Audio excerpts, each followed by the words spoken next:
Waktu Indonesia bagian horor, absen tengah malam.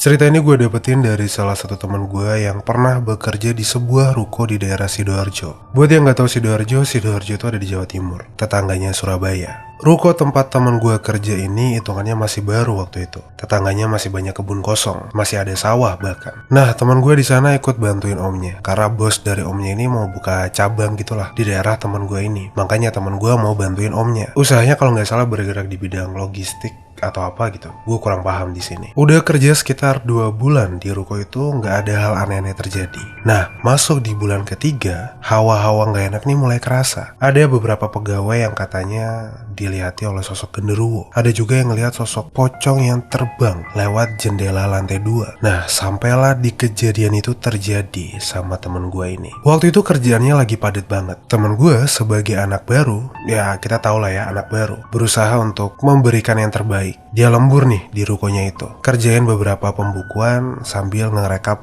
data gitulah. Orang-orang waktu itu udah balik sekitar jam 9. Jadi tinggal teman gue ini sendirian di ruko itu. Dia masih kerja nih, ngerjain kerjaannya di lantai 2. Jam udah nunjukin sekitar jam 11-an malam. Di ruko ini kan ada fingerprint ya untuk absen. Posisi fingerprint absen itu ada di lantai 1, dekat sama pintu. Teman gue ngedenger nih kalau fingerprint itu bunyi. Fingerprint ditolak gitu kan kalau nggak kenal. Temen gue kira kalau fingerprint ini ada error, jadi suka bunyi-bunyi nggak jelas. Dia nggak peduliin di situ. Dia tetap kerja sambil pasang satu headset dengerin musik. Sekitar 5 menit kemudian, itu alat bunyi lagi nih.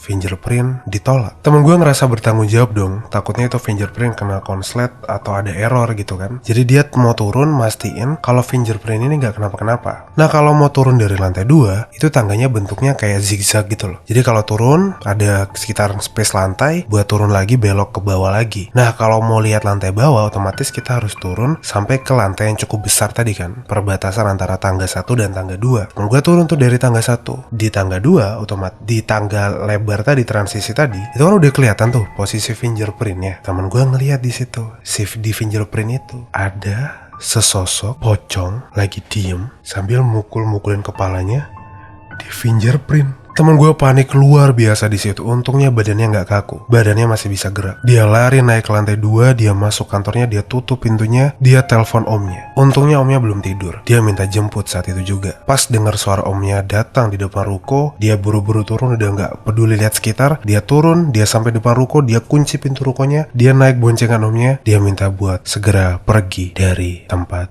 itu.